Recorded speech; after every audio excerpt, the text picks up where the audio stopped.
ప్రశ్నలు అడిగారు ఆర్ఎస్ఎస్ని. ఎన్నికల్లో విజయం సాధించడమే లక్ష్యంగా భారతీయ జనతా పార్టీ చేస్తోన్న తప్పుడు పనుల్ని మీరు సమర్థిస్తారా?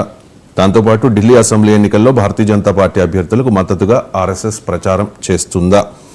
అండ్ దేశాన్ని బలహీనపరచడానికి భారతీయ జనతా పార్టీ కుట్రలు పన్నుతుంటే మీరెందుకు, అంటే ఆర్ఎస్ఎస్ ఎందుకు మౌనంగా ఉంది అని చెప్పి ఇంకా చాలా ప్రశ్నలు అడిగారు. ఇవి కీలకమైన ప్రశ్నలు. అండ్ నాగేశ్వర్ గారు, ఇక్కడ నా ప్రశ్న ఏంటంటే, ఆర్ఎస్ఎస్కి లెటర్ రాయడంలో కేజ్రీవాల్ వ్యూహం ఏంటి? భారతీయ జనతా పార్టీ ప్రత్యర్థి అయినప్పుడు ఆర్ఎస్ఎస్కి ఎందుకు లెటర్ రాసినట్టు? అంటే అది ఒక తెలివైన స్మార్ట్ మూవ్. వాస్తవంగా ఆర్ఎస్ఎస్ ప్రత్యక్ష రాజకీయాల్లో ఉండదు. ఆర్ఎస్ఎస్ నేపథ్యం అన్నవారు భారతీయ జనతా పార్టీలో ఉంటున్నారు. అవునంటే ఆర్ఎస్ఎస్ ఒప్పుకోకపోయినా, బీజేపీ కాదన్నా, భారతీయ జనతా పార్టీ ఒక రకంగా ఆర్ఎస్ఎస్ యొక్క పొలిటికల్ ఫామ్ కాదు, మాకు రాజకీయాలతో సంబంధం లేదు, మాది సాంస్కృతిక సంస్థ అని ఆర్ఎస్ఎస్ చెప్తుంది. ఆర్ఎస్ఎస్ గా రిజిస్టర్డ్ పొలిటికల్ పార్టీ కాదు, అది నిజం. కానీ ప్రతి ఎన్నికల్లోనూ భారతీయ జనతా పార్టీ విజయం కొరకే ఆర్ఎస్ఎస్ పనిచేస్తుంది కదా.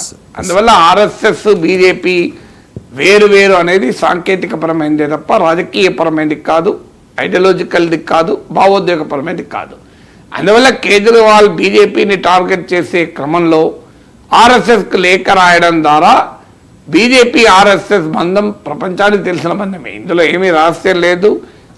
మీకు ఆర్ఎస్ఎస్తో సమన్వయ సమావేశాలు బీజేపీ వాళ్ళు ఎందుకు ఏర్పాటు చేస్తారు, బీజేపీలో సంఘటన కార్యదర్శి ఆర్ఎస్ఎస్ నుంచే వస్తారు, అందరికీ తెలిసిన విషయమే.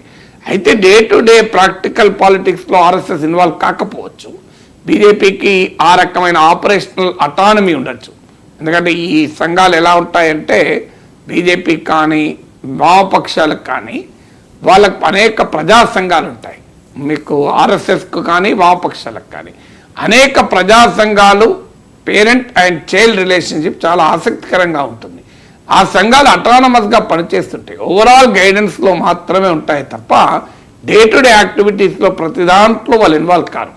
సో అందువల్ల ఆర్ఎస్ఎస్ ఓవరాల్గా బీజేపీ తీసుకునే ప్రతి పనిలోనూ ఇన్వాల్వ్ అయి బీజేపీని ఆర్ఎస్ఎస్ అలా నడిపిస్తుందా అంటే అలా నడిపించకపోవచ్చు. ఎందుకంటే ఆర్ఎస్ఎస్కు అనేక విభాగాలు ఉన్నాయి. ఇప్పుడు విద్యార్థి రంగంలో అఖిల భారతీయ విద్యార్థి పరిషత్, స్వదేశీ జాగరణ మంచ్, భారతీయ కిసాన్ సంఘ్, భారతీయ మజ్దూర్ సంఘ్, వనవాసీ పరిషత్, ఇలా విశ్వ హిందూ పరిషత్, ఇలా ఆర్ఎస్ఎస్కున్న అనేక ఆర్గనైజేషన్స్లో political form Bharatiya Janata party. అందువల్ల వీటికి ఆపరేషనల్ అటానమీ ఉంటే ఉండవచ్చు. కానీ ఆర్ఎస్ఎస్ బీజేపీ వేరు వేరు అనే ఆర్గ్యుమెంట్ కరెక్ట్ కాదు. అందువల్ల కేజ్రీవాల్ బీజేపీని టార్గెట్ చేసే క్రమంలో వ్యూహాత్మకంగా తెలివిగా ఆర్ఎస్ఎస్ లేఖ రాశాడు. ఇక ఆర్ఎస్ఎస్ దానికి రియాక్ట్ అవుతుందని నేను అనుకోను. ఎందుకు అంటే రియాక్ట్ కావాల్సిన అవసరం ఆర్ఎస్ఎస్కు లేదు కనుక, పొలిటికల్ స్పియర్లో లేదు కనుక, ఆ పని ఏదో ఆల్రెడీ బీజేపీ చేస్తోంది కనుక ఆర్ఎస్ఎస్ ప్రత్యేకంగా రియాక్ట్ అవుతుందా చూడాలి. మోస్ట్లీ కాకపోవచ్చని నా అంచనా. కానీ ఇక రెండవది ఏంటి అంటే, రాజకీయాల్లో భారతీయ జనతా పార్టీ ఫీల్డ్లో ఉండి ప్రాక్టికల్గా పనిచేస్తుంటే సైద్ధాంతిక పరమైన సంస్థాగరపరమైన నేపథ్యంలో ఆర్ఎస్ఎస్ పనిచేస్తుంది. ఆర్ఎస్ఎస్ హై మారల్ గ్రౌండ్ అనేక సందర్భాల్లో మీకు హైలీ ఎథికల్ మారల్ ప్రిన్సిపల్స్ కూడా ఆర్ఎస్ఎస్ చెప్తూ ఉంటుంది. ఇప్పుడు ఉదాహరణకు ఆర్ఎస్ఎస్కు సంబంధించిన భావజాలం ఉన్న అనేక సంఘాలు రోజుకో మసీదును తవ్వుతుంటే ఆర్ఎస్ఎస్ అధినేత ఏమన్నాడు, ఇక ఎనఫ్ ఈజ్ ఎనఫ్ అయిపోయింది, ఇక ప్రతి మసీదులోనూ శివలింగాల కొరకు తవ్వాల్సిన అవసరం లేదు అన్నాడు. బండి సంజయ్ ఏమో మీరు మసీదులు తవ్వండి అన్నాడు ఇక్కడ.